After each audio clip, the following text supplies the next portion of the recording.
여러분 안녕하십니까? 생방송 심야토론 정관용입니다. 라임 옵티머스 사태, 피해자만 수천 명, 액수도 2조 원이 넘는 대형 사건이죠. 지금 정치권을 강타하고 있습니다.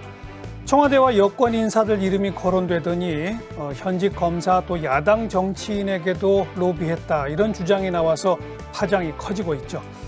야당은 초대형 권력 게이트다, 특검을 도입해야 한다, 이렇게 주장하고 있고요. 여당은 제도의 허점을 틈탄 금융 사기 사건이다, 철저한 검찰 수사가 우선이라는 입장입니다.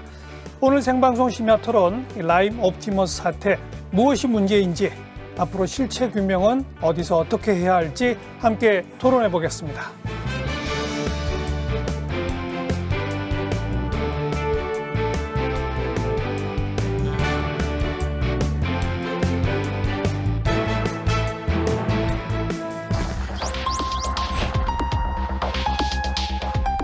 보험으로 다 이제 회수가 되는구나. 그래서 원금은 날리지 않겠구나라고 이제 안심을 하고 가입을 했죠. 이거는 절대 묻어나거나 그런 게 아니고 그렇게 안전한 주사라 이거야.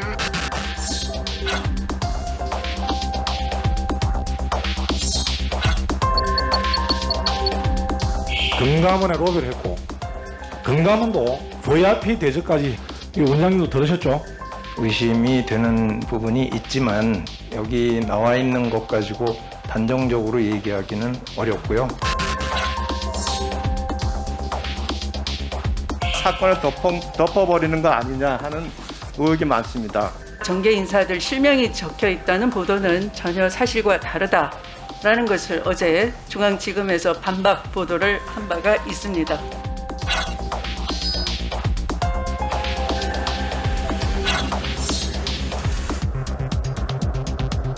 결코 엄정하고 철저하게 수사가 될 수 없기 때문에 민주당은 조속히 이 특검을 수용할 것을 촉구합니다. 불분명한 여러 의혹들이 제기되고 있습니다.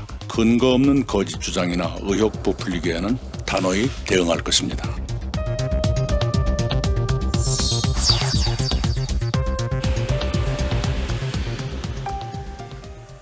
오늘 나오신 분들 소개해드리겠습니다. 먼저 국회 정무위원회 소속 여야 의원 나오셨어요. 더불어민주당에서는 전재수 의원, 어서 오십시오. 네, 반갑습니다. 국민의힘에서는 성일종 의원, 어서 오십시오. 네, 안녕하십니까. 또 더불어민주당의 상근 부대변인을 지내신 바 있죠. 조상호 변호사, 어서 오십시오. 예, 반갑습니다. 현재 국민의힘 당협위원장도 맡고 계시죠. 장진영 변호사, 어서 오십시오. 반갑습니다. 장진영입니다. 이번 사태의 성격 규정을 어떻게 하고 계신지 기본 입장 한 말씀부터요. 조 변호사님. 이 사건은 기본적으로 지금 2015년도에 이게 원래 사모펀드라는 것 자체가 굉장히 소수의 사람들이 모험 자본을 구성을 해서 굉장히 좀 리스크가 높은 사업에 투자를 해서 고수익을 노리는 방식으로 원래 진행됐던 건데, 이게 이른바 뭐 돈 있는 사람들의 돈잔치다, 뭐 투전판이다, 뭐 이런 얘기들이 나오니까 일반 국민들도 거기에 참여할 수 있게 해달라는 요구가 좀 있긴 있었습니다. 근데 그런 부분에 대해서 좀 너무 무분별하게 이걸 열어줘 버리니까, 이게 원래 사모펀드의 자체가 관리 감독 시스템 자체가 원래부터 없었거든요. 없었던 상태에서 일반 투자, 일반 판매까지 허용해 버리니까 이게 완전히 관리가 안 되는 상황이 된 거죠. 그리고 그 이후에도 점점 더 이제 금융 완화책이 생기면서 인가제가 등록제로 바뀌고, 그 다음에 그 이후에 이 윤석열 금감원장이 이번에 나와서 얘기한 것처럼 방법이 없어요. 지금 현재 시스템으로는 금융감독당국이 이걸 효과적으로 제어할 수 있는, 이 단계별로 효과적으로 제어할 수 있는 방법이 없습니다. 네. 최종적으로 부실이 확인됐을 때야 비로소 이제 검사 나가가지고 그 이제 인가 취소를 한다거나 그런 방법밖에 없거든요. 사전에 막을 수가 없다? 예, 현재 시스템으로는 그렇습니다. 그렇기 때문에 이런 시스템 자체를 잘 알고 파고들어서 거기에 일부 이제 모피아와 예를 들면 금융권 인사들이, 과거 전현 금융권 인사들이 어떤 인맥 관계를 활용해 가지고 이제 기관 투자를 끌어낸다거나 펀드 판매 대행을 알선한다든가, 예. 그런 방식으로 접근해서 굉장히 많은 피해를 키운 사건이라고 보입니다. 권력과는 무관하다. 지금 등장하고 있는 것 중에 실질적으로 여당이나 뭐 청와대 인사들 중에 이른바 이러한 역할을 실제로 할 수 있는 사람들로 등장하는 사람들은 없습니다.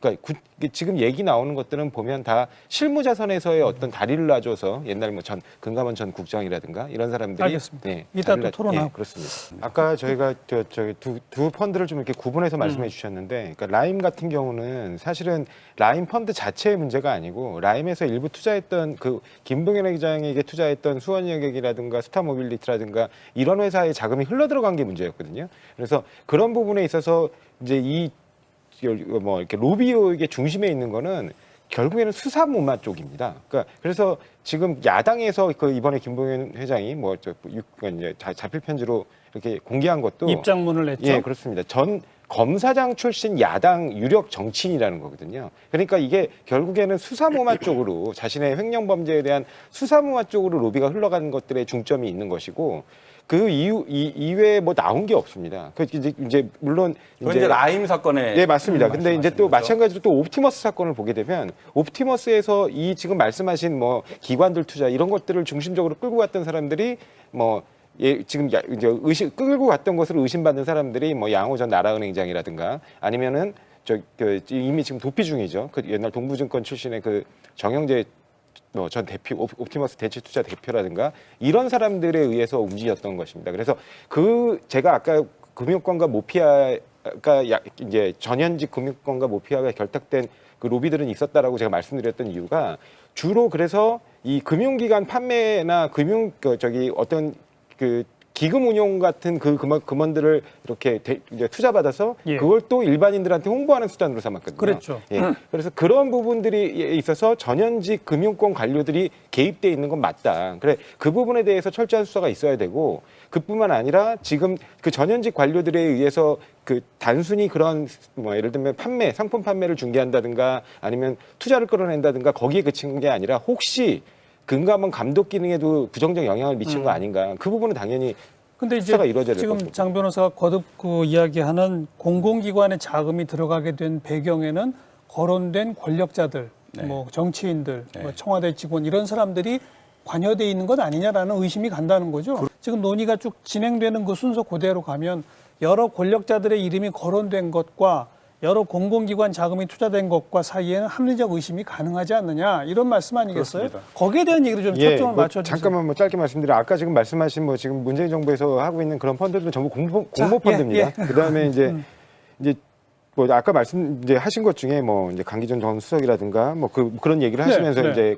뭐 권력형 비리 아니냐 이렇게 말씀하시고 의심이 간다. 네, 그렇습니다. 근데 실제로 지금 가장 많이 투자했다고 지금 잘 말씀해 주신 그 전파진흥원 같은 경우에 이 전파진흥원에 투자를 중개했다고 했다는 사람이 정영재 전 그 옵티머스 대체투자 대표고요. 옛날에 동부증권에서 임원으로 근무했던 사람입니다.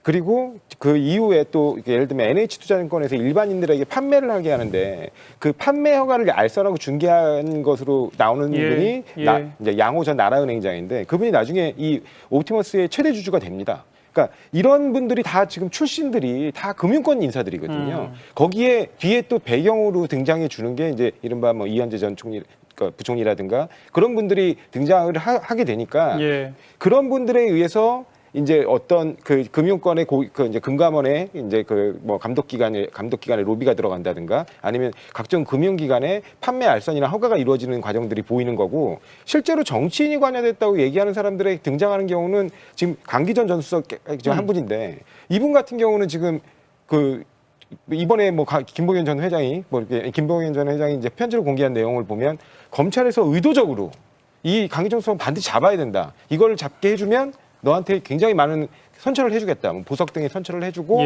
그다음에 만약에 너가 이런 거 협조하지 않으면 20년, 30년을 살리겠다. 이런 게 다 문건에 이제 이번에 편지에 나와 있거든요.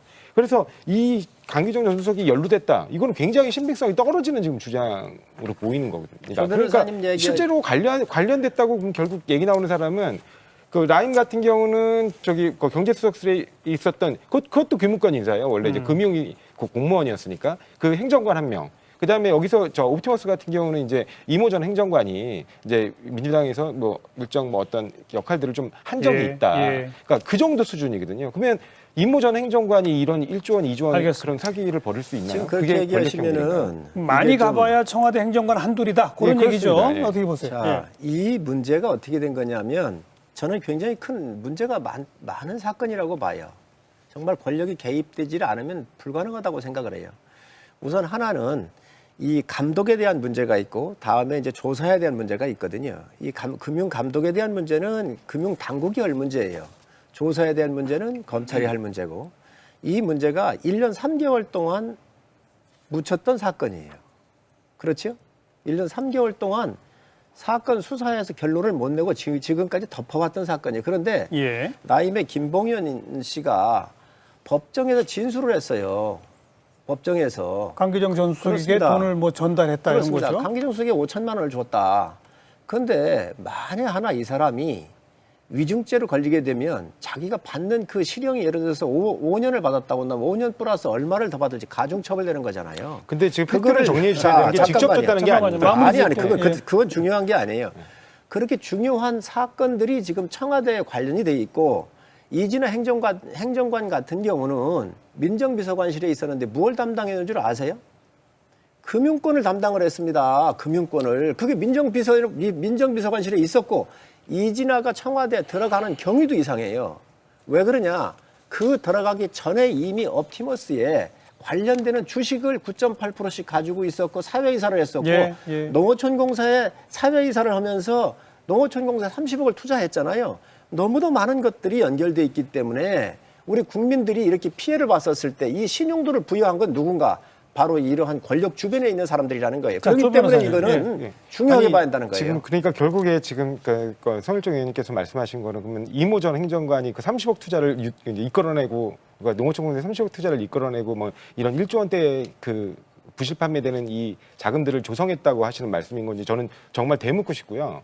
일단은 이 비상임이사라는 자리가 뭐 여기 해보실 경험 있으신 분들이 꽤 있을 텐데 비상임이사라는 자리 그냥 회의 가가지고 회의 참석 수당 받고 그냥 거기 안건 올라온 것 중에 가부만 결정하는 자리지 실제로 이 회사가 어떻게 돌아가고 있는지 그리고 경영에 어떤 경영적 의사결정을 하는지 그런 거에 참여할 수 있는 권한이 전혀 없는 자리입니다.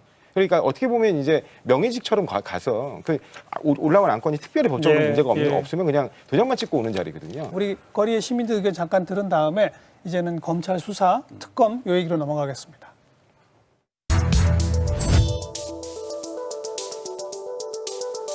개인 입장에선 큰 돈일 수 있는데 이제 상품에 대한 어떤 명확하게 그런 명시도 하지 않고 수년간이나 이렇게 판매를 했는데 아직 더 많은 돈을 못 돌려받는 투자자들이 많기 때문에 조금 더 큰 책임을 져야 된다고 생각을 합니다. 사람들이 좀 세상에 살기 힘드니까 이제 돈에 많이 쪼들리고 힘든 그런 것도 있는데 이제 그런 걸 노리고 한 게 조금 그런 건 좀 안 좋은 것 같고 좀 약간 법적으로 좀 타이트하게 잘 잡아야죠. 그런 거를 좀 못 하게끔. 기득권들이 어쨌거나 이러한 부분이랑 좀 연계가 되어 아주 안 되어 있다는 건 또 거짓말인 것 같고 지금까지 알고서도 눈 감아줬을 수도 있다라는 생각도 사실은 조금 들게 되네요. 검찰도 물론 지금 상당히 많은 논란이 있는 집단이긴 하지만은 그럼에도 일단 검찰이 하는 업무라는 게 있잖아요. 그렇기 때문에 검찰도 반드시 들어가야 될 것 같고요. 그렇게 허술하게 사고가 났다는 거는 관리 감독도 제대로 안 됐고 권력과 유착이 있다라고 볼 수도 있겠죠. 검찰하고 특검 간의 관계를 소상하게 알지는 못하지만은 좀 더 객관적인 입장에서 수사를 해야 되겠죠.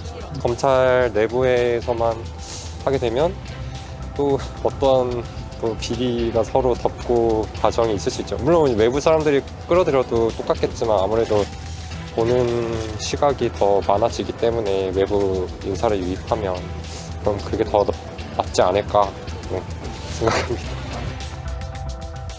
자, 이 많은 권력자들이 음으로 양으로 개입해서 다양한 방식으로 자금 마련을 위한 목적으로 움직였을 것이다.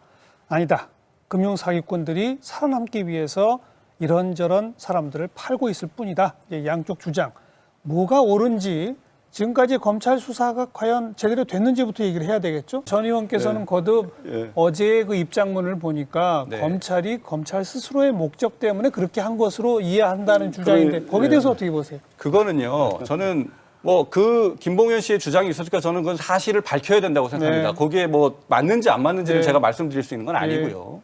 그러나 어쨌든 지금까지 쭉 일련의 그 진행 경과를 보면 검찰이 제대로 수사를 할 수 없도록 환경을 조성할 책임이 법무부 장관한테 있는 것 아니냐라는 주장입니다. 거기에 대해서 예, 그렇죠. 아까 계속 이제 진권범죄 합수단 해체와 관련된 말씀을 하시는데 이 진권범죄 합수단이 그 진권범죄 합수단만 있었던 게 아니고요. 그 중앙지검엔 또 방위사업비리 합수단이 있었습니다. 이 두 개가 예전에 박근혜 정부 때 2013년에 비직제 수사단으로 갑자기 만들어진 거거든요. 그러면서 여기가 이제 그 이른바 그 전 정권이었던 이명박 정권하고 박근혜 정권하고도 그다지 관계가 좋지 않으니까 이 그 전 정권의 어떤 비리와 사정을 캐기 위해서 만든 거 아니냐. 그때 그런 비판 논란들이 나왔어요. 그래서 이제 두 갈래로 방위사업 비리와 그다음에 증권범죄 합수단 이렇게 나눠서 증권범죄 합수단은 이른바 MB 그 일가의 어떤 그런 자산 형성 의혹과 관련된 부분, 그다음 방위사업 비리 합수단은 그때 당시 국방 비리와 관련해 가지고 리베이트를 받은 게 아니냐, 뭐 이런 부분들을 파고 있었던 거거든요. 그래서 사실은 수명이 다한 수사단이에요. 그리고 원래 그러면 남부에 그러면 그런 금융 범죄를 전문적으로 수사하는 수사단이 없냐? 있습니다. 지금도 있어요. 그러니까 금융조사부가 있거든요. 원래 그게 중앙지검에 있다가 이제 남부에 금융기관들이 많으니까 남부로 이전하자 그래서 지금 남부로 이전돼 있어서 남부에 여전히 금융조사 1부, 2부가 있습니다. 그래서 그대로 살아 있고요. 알겠습니다. 거기서 다 수사를 하고 있는 내용들입니다. 팩트 한 말씀만 덧붙이자면 방위사업 비리 합동수사단, 정권비리 합동수사단, 그다음에 자원비리 합동수사단도 있었습니다. 그러니까 직제를 정상화하는 과정에서 한꺼번에 다 없앤 그렇게 거다? 한 겁니다. 자, 예. 20대에 10번의 특검 요구를 했고 20대 후반부. 또 그다음에 지금 6개월 만에 5개월 만에 6번 했다 그래. 이 정부는 어떻게 20대 후반부에 10번 그리고 5개월 만에 6번 했다고 그러면 16번 아닙니까? 유독이 어째 이 정부는 이 짧은 시간 동안 이렇게 특대형 사건이 많냐는 거예요.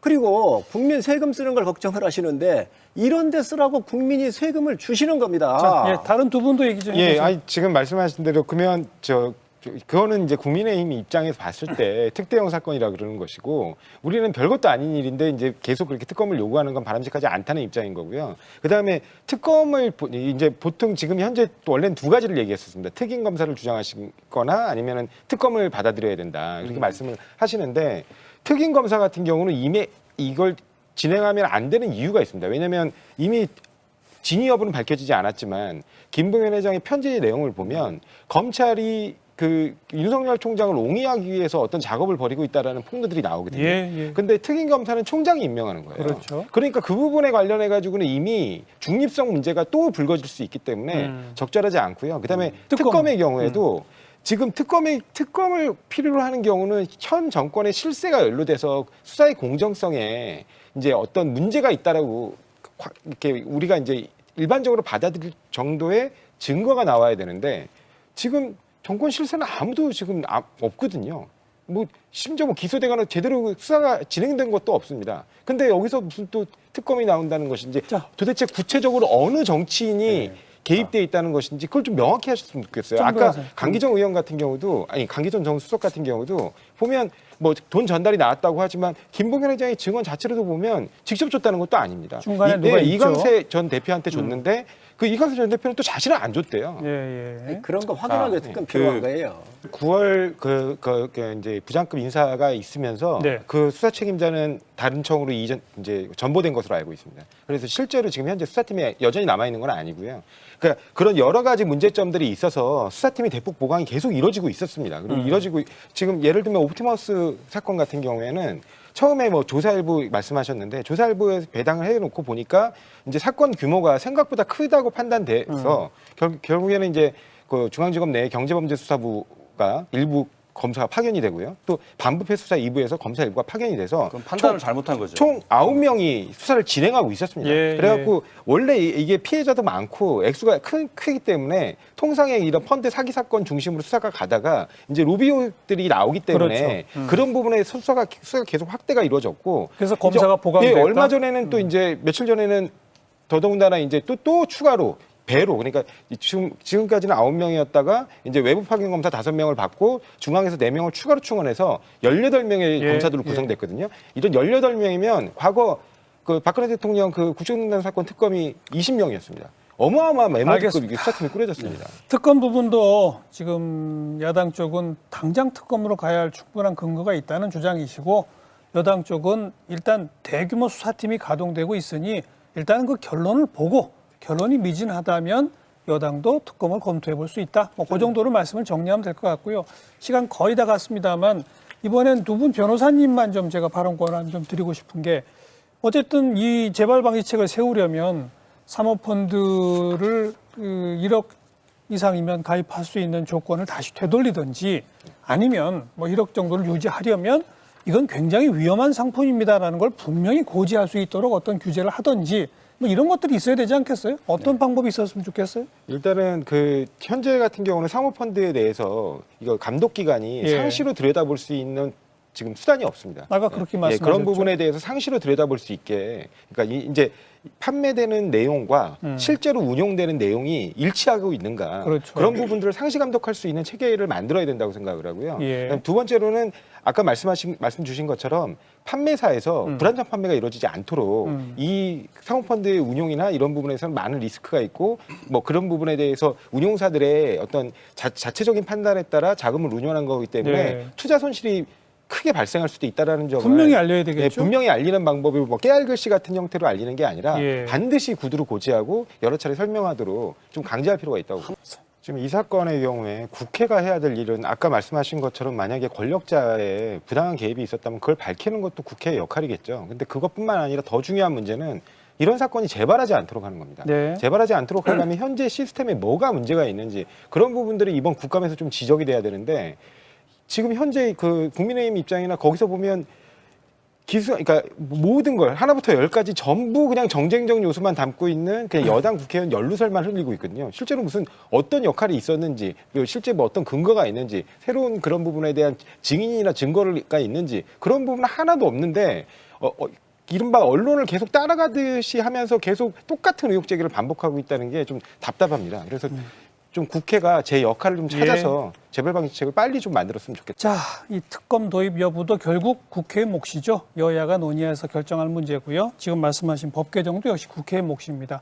국회에서 앞으로 이 논의가 어떻게 진행될지 더 지켜보도록 하겠습니다. 네 분 수고하셨습니다. 오늘 여기까지입니다. 감사합니다.